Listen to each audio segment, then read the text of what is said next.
solo bu baax a baax Moussa ci yow laay des sax ñu waxtaanee li nga xamante ne mooy direction des élections wala ministre de l'intérieur jot na génn arrêté bi nga xamante ne mooy fixé nombre de coalitions yi nga xamante ne ñooy dem ci élections yi mi ngi mel ne 8 coalitions ñooy dem ci élections yi mais am na loo xamante ne lu si xaw a jaaxal ñu bëri mooy liste proportionnelle Yewwi Askan Wi maanaam seen liste nationale bi dañ ko rejeté titulaire bi accepté leen li nga xamante ne mooy seen suppléants yi ci Benno Bokk Yaakaar ñu rejeté seen liste suppléants yi accepté leen seen liste nationale est-ce que comprendre nga xaw ma ay décision de droit la xam na mu demee noonu en tout cas décision yi nga xamante ni génn na dem ci ministère de l'intérieur. Papa da nga wax lu am solo bi ngay tàmbale xaw ma lapsus la xaw ma mais dafa am solo lool da nga ne DG ba mu jàkkee ministère de l'intérieur. xam nga le problème foofu laa koy tàmbale. moo di ne la direction générale des élections yi nga xam ne ñoom ñoo liggéey ak ñoom ak pendant ce processus là may wax mandataires yi nga xam ne ñoo ko doon nekk am na fu ñu leen xalaat mais bari na ci loo xam ne dañu rafetlu liggéey ba nga xam ne def nañ ko ñoom direction générale des élections mais dafa am benn problème bu rëy bi ci mooy direction générale des élections dafa nekk ci tutelu ministre de l'intérieur ministre de l'intérieur boobu tànn far ba Sénégal gépp xam ne dafa far c'est-à-dire tey ku yeewoo ci réew mi taxaw ne ministre de l'intérieur faralul waa Benno da nga bëgg a wax sa far ñëpp xam nañ ne à commencer par le ministre de l'intérieur lui-même daa faral waa Benno loolu cette question là ne se discute pas et forcément daf ñuy delloo ci li nga xam ne moo xewoon diggante 2011 ba 2012 ñoom président Macky Sall bi ñoo fi taxawoon mais il n'est pas question Ousmane Ngom di organiser élection yi ñooy leen lu tax ñu ne parce que Ousmane Ngom dafa far ci Ablaye Wade ak coalition Ablaye Wade ne comme loolu la Ousmane Ngom génnee sa loxo ci élection yi jox ko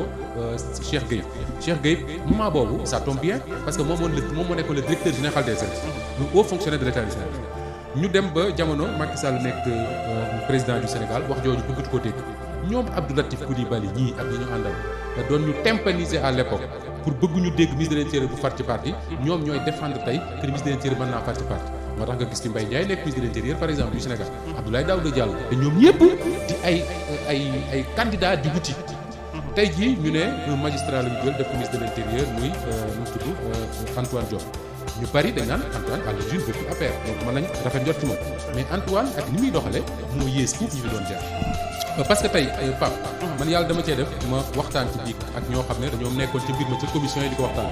te man li ñu ma wax yëpp li ma ci jàpp mooy direction générale des élections am na lu bari li ñu doon xaar ñoom def nañ ko mu mat sëkk mais le ministre de l'intérieur bii moom moo far ba ñëpp xam ne dafa far te am na ci yoo xam ne ça relève de sa responsabilité parce que man jànguma droit mais nag jàng naa tubaab man lettre moderne laa jàng fu ma liiree tubaab dinaa ko comprendre wala boog naa ci comprendre lu bari tubaab joojulee moom lañu bindee article yii ñuy waxtaan te ñoom ñëpp dañoo d'accord ci benn mbir mooy amul benn pouvoir bu may wala benn article bu may le ministre de l'intérieur muy annuler wala muy rejeter une liste. Absolument. fañ ko doon defee dañ koo weesu te loolu ñu ma ko laaj ñëpp dañ naa ma da ngay dellu ci article 179 fañ ko doon defee dafa weesu léegi lenn la lañ mënoon def ñoom waa direction générale des élections mooy constater anomalie yi wax ne constater nañ anomalie mais li nga xam ne moom moo incohérent ci ñëpp mooy soo ñëwee ne Benno Bokk Yaakaar seen liste bi dañuy rejeter nu ñu koy waxee sax liste suppléants yi parce que respecté wul parité mais élection législative mënoo tàggale liste titulaires yi ak liste suppléants yi nañu waxante dëgg réew mi nag ay jànkat droit bari bu ñu fi mee ay njaacaat bari na dafa yanul maanaam sax yéen mënoo ñëw ci Yewwi Askan Wi nga ne léegi dañuy rejeter la liste des titulaires garder la liste des suppléants mais bu ñu demee ci match Aliou Cissé teg Sadio Mané ñoom àndal ne 11 ñii ñoo ko football arbitre ba ne 11 ñii duñ bokk banc ba 6 personnes ca nekk dañuy jël banc ba def ci non du nekk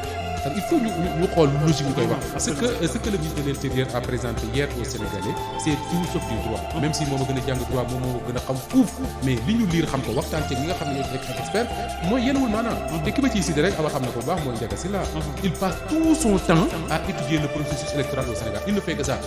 dañ koy solliciter tout le temps exactement seen coalition yi ci bari moo leen defal information sur nu ñu koy wax le processus électoral exactement li mu wax c'est très clair c'est que la direction générale des élections amul prérogative def li mu def dem mais nag daf ñuy delloo ci li Pape Ndiaye wax dem mooy jusqu'ici il n'y a pas à s'inquiéter pourquoi parce que le conseil constitutionnel moom la ñuy déglu moom moo am droit wu rejeter wala déclarer benn liste ne mënul bokk nangam ak nangam mais je me pose une question c'est-à-dire que tey conseil constitutionnel bu ko indilee ay liste ne ko bii titulaires yi baax na mais suppléants yi dañoo irrecevable la question que je me pose mooy qu'est-ce que le conseil va faire. est-ce que daf ñuy yóbbu ci ay élections yoo xam ne liste bi ay titulaire dong ci nekk amul suppléant su fekkee ne kon kenn dafa démissionné wala mu dee ci ñi nga xam ne ñooy titulaire yi nan lañ koy remplacer. léegi su fekkee ne waa Benno dañ leen waa Yewwi conseil constitutionnel dafa ñëw ne leen léegi j'accepte que ne ay suppléants rek ngeen amu leen titulaire léegi suñu demee ñoom seen liste proportionnelle jiitu fan la ñuy jëlee wala dañuy def directement ci suppléants yi di jël di andi donc il faut qu'on revienne à li nga xam ne moom la xel mën a nangu man dama ci waxtaan ak démb xam mbir moom nekkoon ci commission ba dafa siège mu ne ma au pire des cas ce que le conseil peut faire mooy annuler candidature boobu nga xam ne moom moo ñëw 2 fois ci liste Yewwi yi wala ñu may leen possibilité ñu remplacer mais mënoo sur la base de je ne sais pas et puis li ci doy waar moo di le ministre de l'Intérieur xaw ma xam na ko parce que xam na ko sax parce que le ministre de l'Intérieur il a ses renseignements et tout tey jii ñun Sénégal dañu nekk ci benn période de tension boo xam ne li doon gën mooy ñu dem ci élection législative dans le respect de la loi ñëpp xam ne lii la loi maye ñu def ko mat sëkk loolu rek mooy may élection yi am ci jàmm ak salaam mais bu ñu tee paree ci élection ñi nga xam ne ñoo fare ci kujje gi jàpp ne dañoo violé loi bi ñi nga xam ne ñoom ñoo farewul fenn ñu leen tuddee société civile jàpp ne dañoo violé loi bi y a problème parce que je cite un exemple pour terminer mu Ndiaye Cissé doon nañ ko fi attaqué waa Yewwi quand il a dit que la liste de Yewwi à Dakar respecte le parquet donc irrecevable mais ce même Ndiaye Cissé la wax na fii de la liste de Benno Bokk Yaakaar la liste nationale respecté wul parité et c'est dañ ko reluté est-ce que ce Ndiaye Cissé mën nañ kaa ñu koy wax soupçonné dafa farag waa Yewwi war dafa farag waa Aar Sénégal war dafa war farag waa Wallu yaakaaruma ko Awa Diop tey jii boo déggee wala boo gisee li nga xamante ne rendre nañ ko mii loo xamante ni jaaxal na ñu bëri tey est-ce que nekkuñu quelque part di jéem a couper la part en deux c'est-à-dire Yewwi Askan Wi dañ leen di accepter aussi li nga xamante ni moom mooy seen revendication yu légitime yi par rapport ak rejet bu ñu doon wax ci liste Benno Bokk Yaakaar mais Benno Bokk Yaakaar aussi foog ñu may leen aussi li ñu bëgg est-ce que ministre bi nekk woon di jouer ci ñaari mbir yooyu. On n'a pas coupé la poire en deux Pape Matar parce que soo doon couper la poire en deux ñoom ñaar ñëpp dañuy yem mais couper la poire en deux amul égalité foofu au contraire poire bi dafa nekkoon benn poire boo xamante ne dafa benn côté boo xamante ne dafa tàmbali woon dina beneen côté bu baax bi nga jox ko say farandoo ak say àndandoo loolu lañ fi gis parce que c'est vraiment incongru ngay foo ak askan wi wala jàppaleen ñoo xamante ne amuñu xam-xam parce que tey jii ni ñu koy waxee man j'ai pris mon temps bi ma ko déggoo démb ma toog di wër Ndiaga Sylla fu mu nekk pour ma déglu et quand je l'ai écouté ce matin xam nga man loolu dama ko xalaat ba pare mu ñëw wax ko ma ne lii mooy mën a nekk parce que liste la ñu wax séparé wuñu liste bi ne liste bi dañu naan liste proportionnelle liste titulaire liste suppléant amul fenn ñoom ñaar ñooy àndandoo dem mu nekk benn liste léegi pourquoi nga bëgg dindi fii te fële li ñu leen di toppee mooy wàllu parité fële li ñu leen di toppee mooy inéligibilité wu benn nit boo xamante ne dafa nekk ci ñaari liste yëpp dafa nekk ci titulaire yi nekk ci suppléant yi léegi yow yaay jël sur toi la latitude choisir ban nga ciy dindi wala ñoom ñoo am sañ-sañu xool ban lañ ciy dindi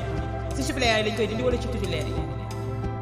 mais ñoom ñoo choisiral seen bopp xool fi nga xamante ne fa lañ koy dindi muy loo xamante ne man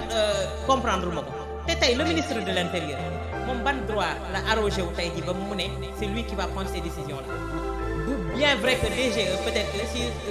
coupolam la nekk mais il n'a pas le droit DGE moo waroon arbitrer ci point boobu te li ñu wax délai imparti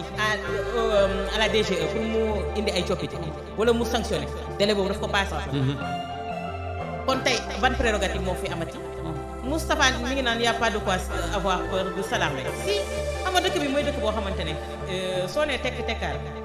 ñu yenn la ab ngàdd boo xamante ne doo xam koo koy ñuul foofu. da ngay teel a artu te ñoom ils l'ont compris parce que tey jii li ma doon wax naan leen conseil constitutionnel ci liste Dakar bi ñuy joxee Yewwi dëgg nee naa leen nañu xaaraat sax desoon na li des nag mi ngi nii ils ont 3 jours. ci 3 jours yi dañu yaakaar ne ils vont lire le droit Moustapha mi ngi koy wax léegi xam nga c'est pas pour rien ñu doon wax personnalité neutre pour organiser ces élections là parce que le ministre de l'Intérieur